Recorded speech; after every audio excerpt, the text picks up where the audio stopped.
Hey folks, this is Dr. Emily Sherding with AR. I want to talk with you about something fairly serious today related to what is reasonable as we get ready for 2024.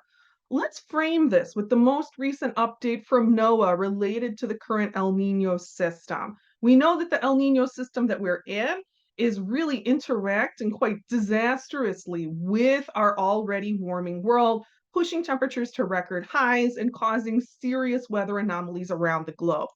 We are keeping an eye on how long the El Nino is likely to last. And you can see that this is the updated prediction from earlier this week that came out on Monday.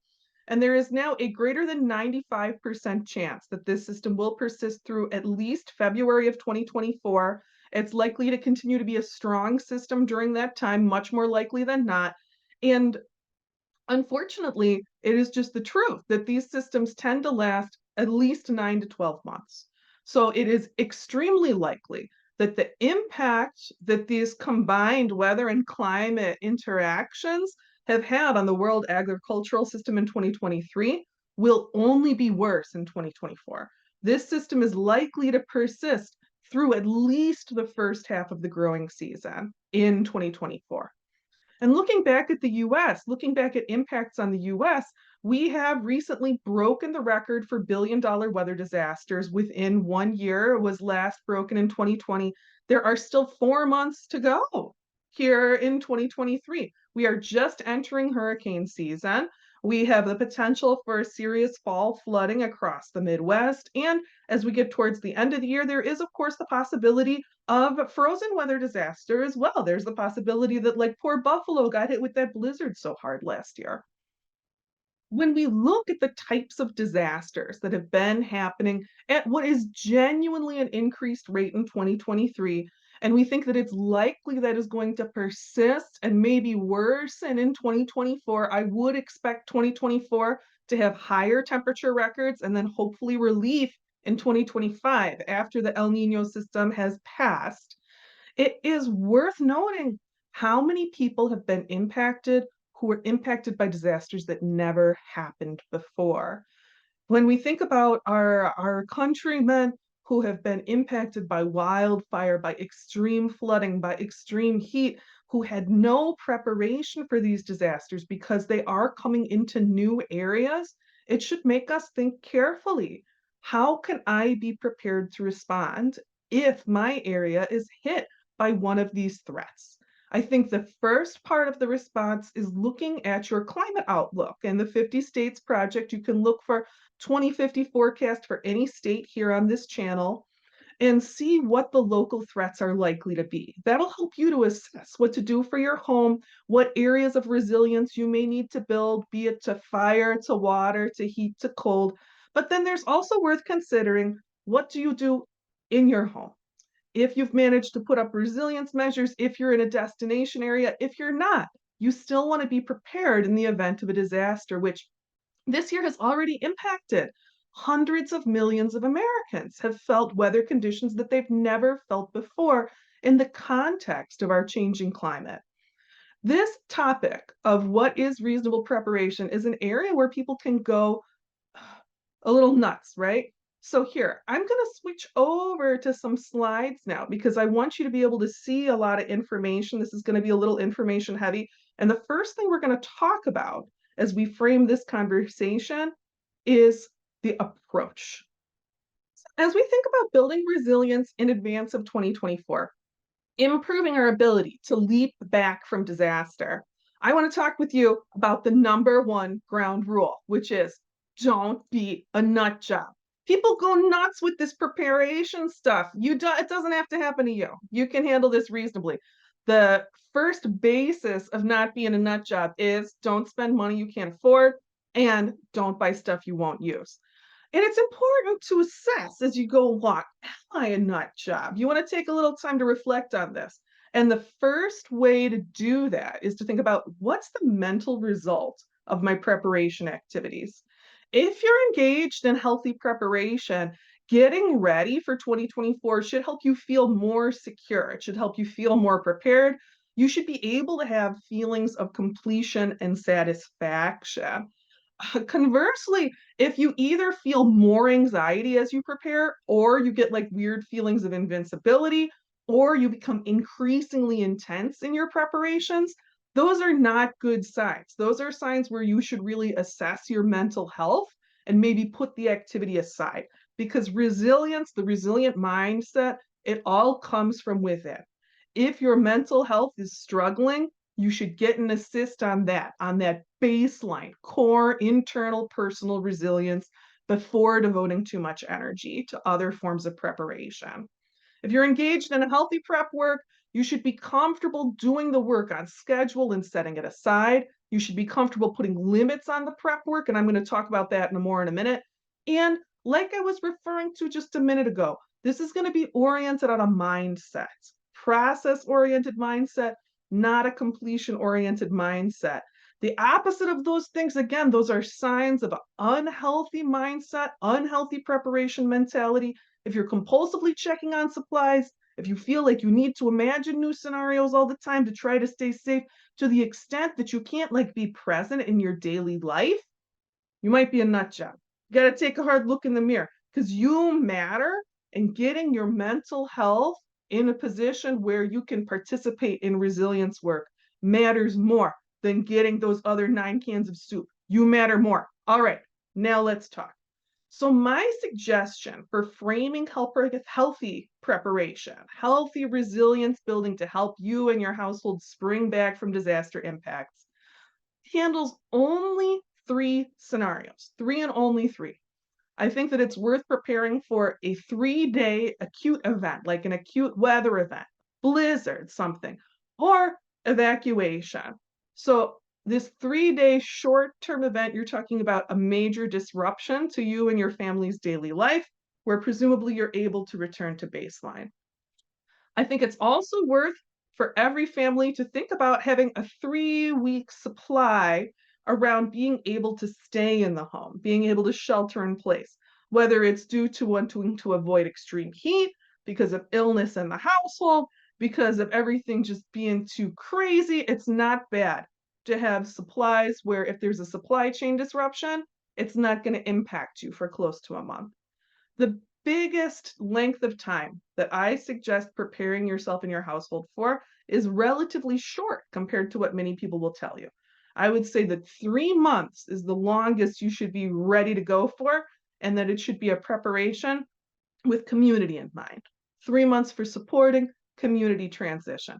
We'll talk more about these scenarios in a little minute.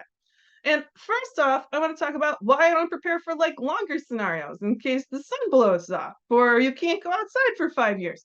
The reason that I don't think longer than 3 months is because I am not a human who will survive without a community. Most of us got to take a hard look in the mirror. We are not Rambo. I myself am a squishy, nearly 40-year-old Midwestern mom. I'm like designed to live in a community, and so are you. I'm afraid it's the truth. So are you. Humans are social primates. We live in communities. And after a major 3 to 4 month disruption, new and unexpected things are going to be happening anyway. We won't be able to really envision what could be going on after a 3 month worst case scenario. What would matter at that point would be what's going on with your community relationship and your ability for your community to continue securing access to resources. So, when we think about resilience preparation, being able to bounce back from disaster, it involves fundamentally mental discipline, also community investment, and an embrace and acceptance of change. The notion that there is not some infinite level of preparation that will keep us safe, but that we will need to engage with change. We will need to engage with change systems as we move forward into a challenging future. So let's talk about the 3 scenarios for a while. So we got the 3 bad day scenario where you've got an acute event or evacuation needs, resilience for those things. This is very important. Every US household should have a 3 bad day level of resilience, and lame preparation is better than no preparation. I would challenge you, if you don't have a plan at this level of disaster response, to do it this weekend. It can be very affordable. You can be talking about a $20 plan. It can be really lame, and it will be better if it hits you, if something hits you, to have done that work. When we look at what happened in Hawaii, was that community ready for wildfire? Of course not. It had never happened before. When we look at what's happening in Massachusetts right now with the terrible flooding there, are people prepared? Of course not. This level of disaster never happened before. That means that you need to think, what could happen? You don't need to be able to perfectly imagine it, but you have to be able to respond to the changing conditions. When you think about a person's basic physical needs to get through an acute event, a person needs about a gallon of water a day. So you should put away 3 gallons of water a day per person in your household. Don't forget animals, give them some water too. It's good to have 3 days of food you don't need to cook. Anything longer than that, sort of focusing on normal, healthy food is important for psychological resilience. But for 3 days, you can eat some protein bars. You'll be okay. And you should have a plan, even a very lame plan, for how you will deal with extreme heat or cold. This can be as lame as space blankets and going into your basement. But you've thought about it. You have some sort of an idea for what you would do in an acute event that disrupted utilities. It's also important to have your go bag ready for if you need to evacuate. And there are unexpected things that could cause people who have never considered evacuation to need to evacuate. Think about what's been going on in Canada. Several major population centers have had to evacuate in Canada this year. It's worth thinking about. You can't believe to your heart that past events, past safety means that you will necessarily be unaffected by weather disaster in 2024. You should know where your legal documents and ID are. You should have maybe a physical hard drive with your files on it that you can grab and go. Good to update that quarterly. You should know where everyone's medication is, including the medication of vulnerable household members, children, and animals. You want to make sure you grab both prescription and over the counter medications. OTC medications can be hard to get to if you're in like a hurricane retreat situation. It's also good to grab sentimental items. Everyone has some notion of something that they would be really sad if it was lost to water or fire. Do like a mental assessment, know where stuff is. If you can grab it in 10 minutes, you're good to go. It's crucial, of course, also to think about the needs of infants and children if you're in an acute event. Several of the people in Buffalo who had frostbite or who died in that great blizzard, they were going out to get formula for infants, they were going out to get supplies for children. If your household contains young children, of course, you are more vulnerable because of the needs of the children. It is hard for many families to afford formula looking out into the future. You should always try to have at least 3 days of what your kids and babies need in the house. When we think about elderly and disabled adults as well, you might have additional concerns that are important for your family's 3 bad days. For example, if you have someone who's insulin dependent, or if they have other refrigerated medications, you need a plan for keeping the medications cold for your 3 bad days. Don't forget the needs of your pets. Many people have delayed or failed to evacuate from disasters because they didn't have a plan for the pets. They couldn't bring the pets with them.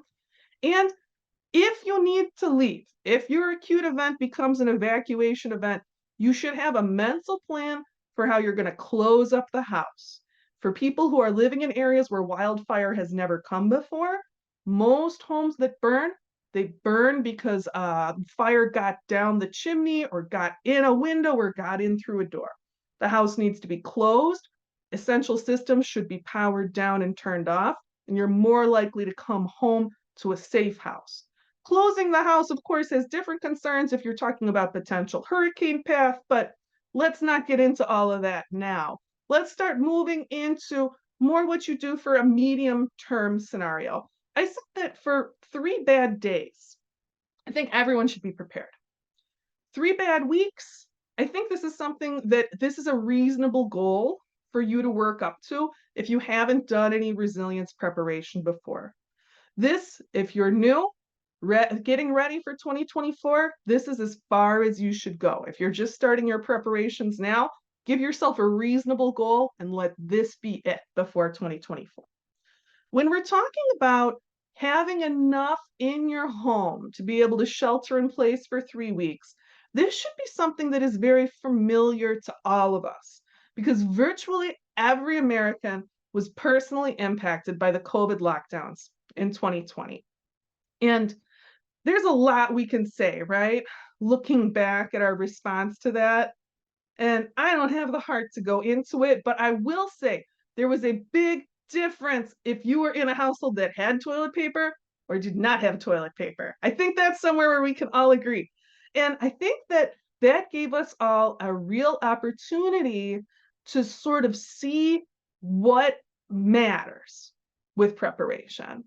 For people who had like a month of weird dehydrated survival food, probably not as good for a shelter in place situation as 2 to 3 weeks of deep pantry regular food, right?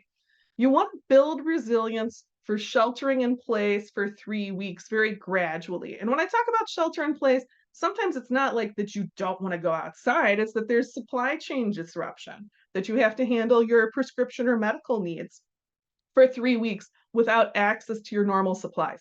And I think that's something that should hit home with many Americans. I don't even know how many of my friends with diabetes, with ADHD, with cancer, who have been unable to get their medications on schedule in 2023 and have been dealing with fairly serious shortages related to challenges in the medical supply chain.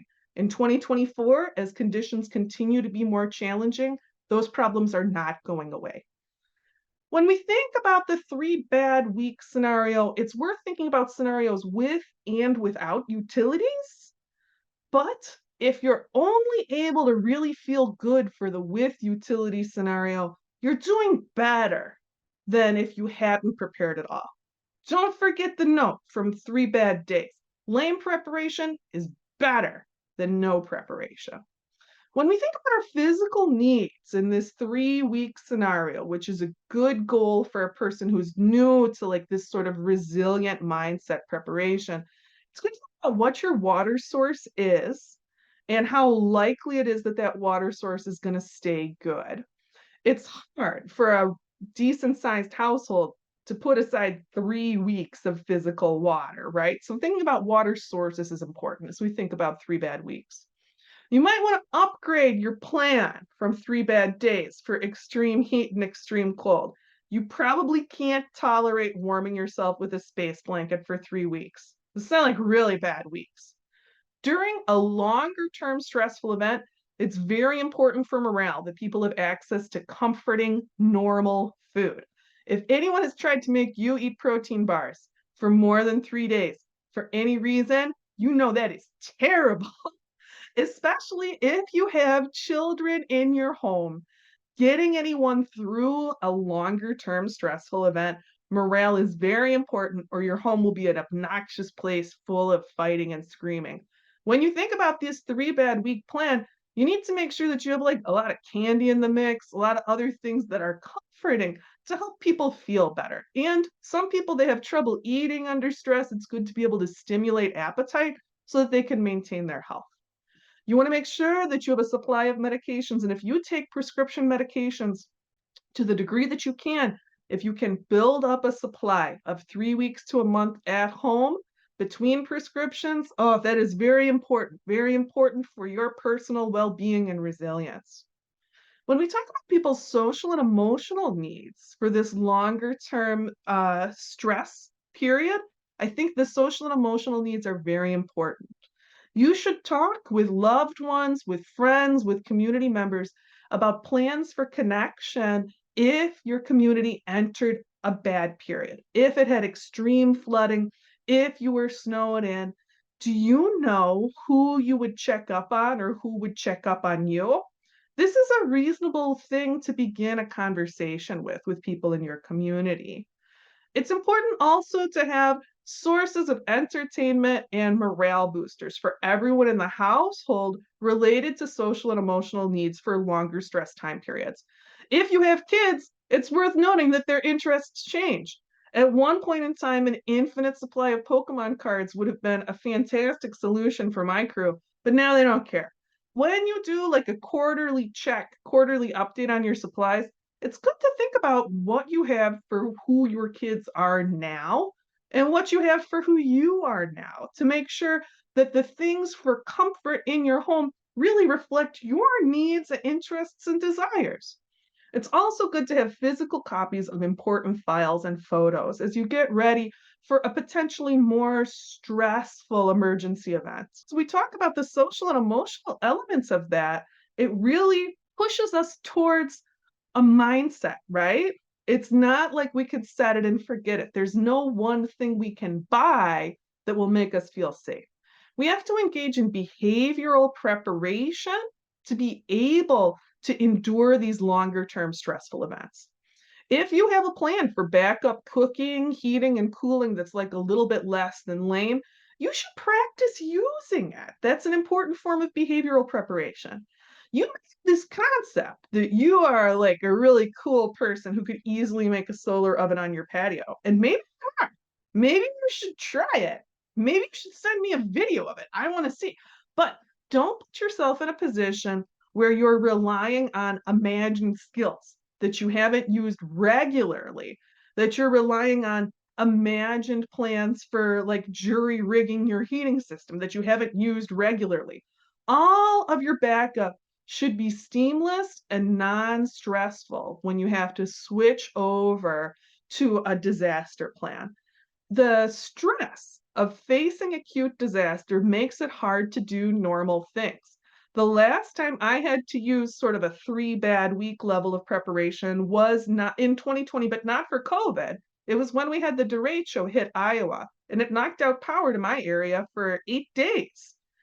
The fact that I had practiced a certain amount of resilience skills meant that even though like my hands were shaking because everything had just gone crazy, I was able to rely on muscle memory to get the lights on, to get dinner made for my kids. The fact that I had practiced helped me take care of myself when mentally I was too stressed out to put together new ideas.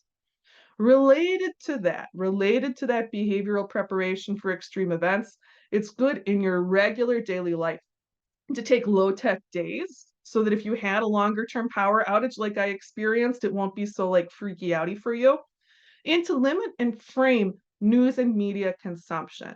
If you are a person who spent early COVID reading 9,000 news articles and never sleeping, you may, like me, be able to reflect back on the fact that that is perhaps not the best resilient disaster response.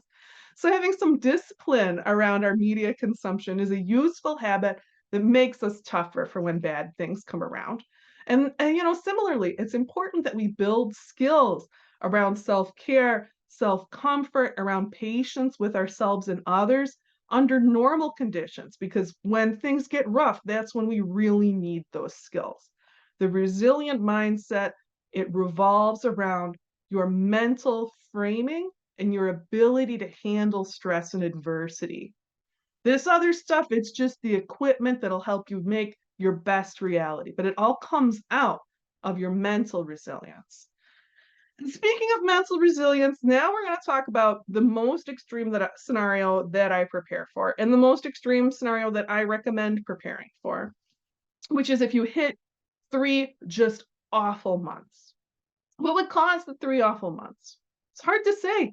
You know, you could have a flooding event that cut off a community for a substantial amount of time. You could have the sort of extreme storms that knocked out substantial amounts of the grid for multi-week periods, and then who knows what happens. You can get cascading, compounding disasters, right? A lot of stuff could go wrong in a lot of different ways, and we don't need to envision all of it. I think that what we really need to focus on when we focus on a future of compounding disasters is that within a season, within 3 months, most communities are going to have come together if they're able to come together, and they will be focused on moving forward if there's any hope at all of moving forward. You don't need to try and role play every bad thing that could happen. You can think of how can I be in place to help support the community formation and community action that would help my area get through 3 super bad months. When we think about this, It's really important not to get too into like wargaming different scenarios. And it's really important not to think of yourself as being responsible for everything a community needs. You can't do all the things. You don't need to do all the things. It's important to think about what things you can do if we're talking about worst case, really bad scenarios.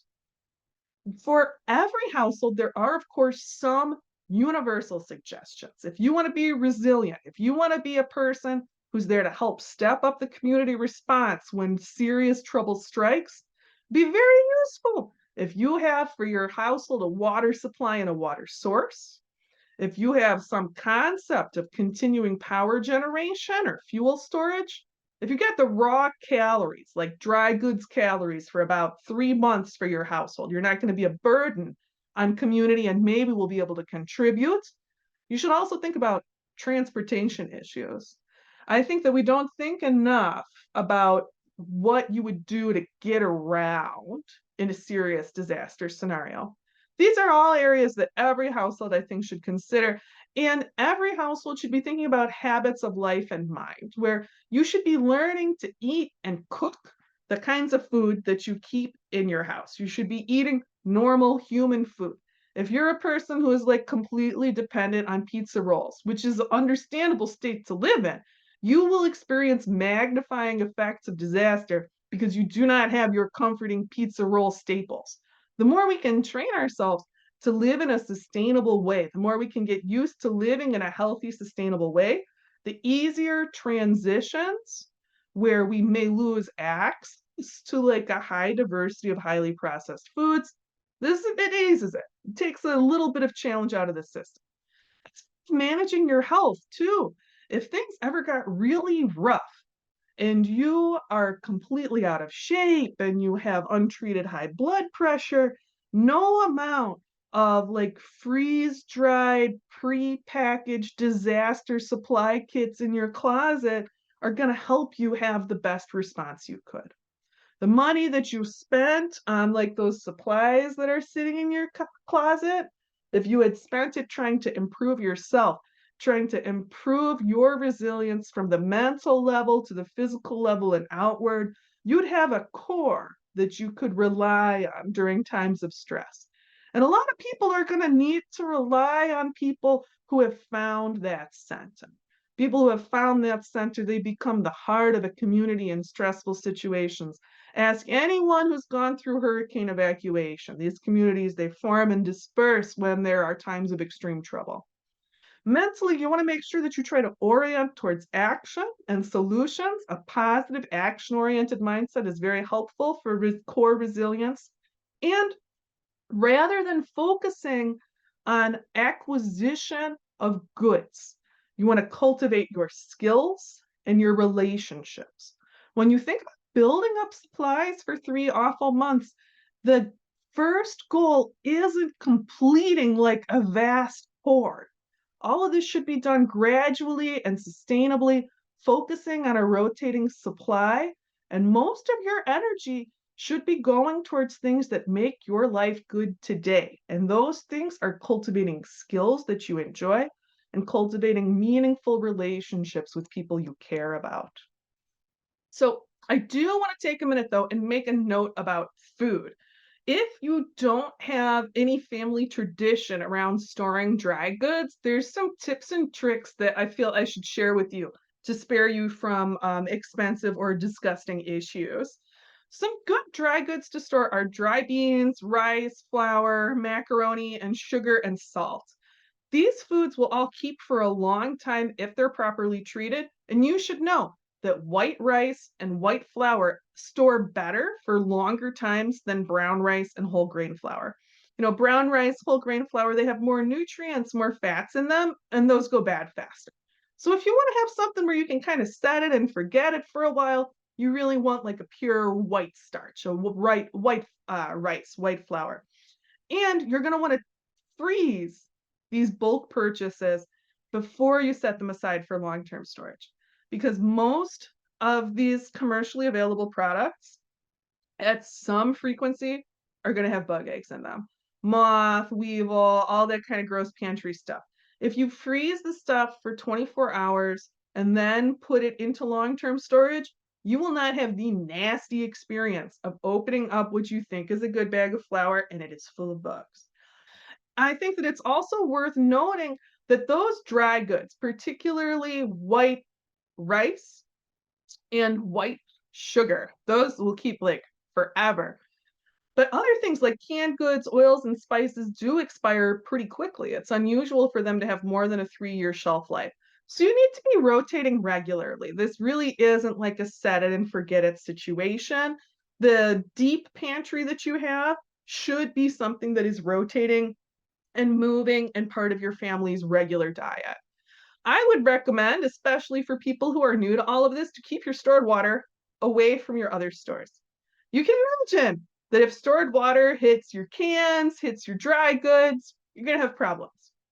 So those are basic physical needs. And then when you think about like what does a community need as a community is trying to come together to get through and beyond some like serious disruptive event, there's too many needs. These are just some needs that I came up with and some of the supplies that a person interested or skilled in those topics would be able to do. You want to focus on your strengths. You remember how I talked about developing skills and relationships? We all want to do things for pleasure, right? It is entirely possible to take up a hobby like woodworking that will give you as much pleasure as something that you're doing online now. And as you spend money on this hobby that is in the physical world, you will gradually acquire tools for it. In some sort of terrible situation, having those tools will be a lot better than having the skins in the game. And you could be talking about a similar investment of time and finances. No person can do all of these, but as you cultivate yourself, your skills, your relationships, I bet you'll find that there is something in you that would contribute substantially to a community in a crisis. Work on developing yourself so that you can be there for others. If you're the kind of person who's community oriented, you will find other people who will be there for you. It's worth framing at the end of this conversation that this level of preparation, bad season level of preparation, it used to be normal for Midwesterners at least. There before 1950 especially, there was an assumption that you might experience serious supply chain delays or failures, before the global economy really like got going. Preparation, it's historically a community-oriented process. It's not like a lone survivalist-oriented process. Resilient preparation is a mindset and a process-oriented approach to getting ready for disasters. I would like to state again, I really think that you should start with 3 days and do a lame 3-day prep if you need to first. It's okay to be lame. Something is better than nothing. And move up from there unless you're a person who is moving to a destination area. If you were moving to a destination area, you should focus on your destination and don't go beyond a 3-week prep until you are in place. Then it's time to begin working on the community oriented preparation, but probably not before if you're looking at moving really soon. You should give yourself some time to build up your level of preparation. I think it's worth noting I myself, I spent 18 months gradually building towards a season level of preparation. And now that I'm there, it's pretty easy to maintain it. But, food is expensive right now. Money is tight. And you shouldn't think of this preparation as a way to buy yourself out of trouble. It's a process. You want to go slow. You want to be gentle with yourself. And you don't want to put more stress on the system. This preparation should relieve stress on the system, not add to it. So, I hope that this has been useful for you as you think about building household resilience to disasters and supply chain issues as we get ready for 2024. As you're thinking about it, remember the first rule, don't be a nut job. We're going to do it. We'll get ready together. Bye. Oh no, it's more slides. I promise. Next week the content will be less slide heavy. This These slides, though, they're to thank everyone who has contributed so much to American resiliency. Whether you donate money, whether you donate time, whether you join as a member on YouTube, all of these things, they mean a lot to me, and they have been absolutely instrumental to the success of American resiliency as an organization. Thank you very much. I'm looking forward to our next community chat. It's going to be October 22nd at 2 p.m. Central Time. We are going to be talking about destinations and housing at that community chat. Let's get ready together. Bye.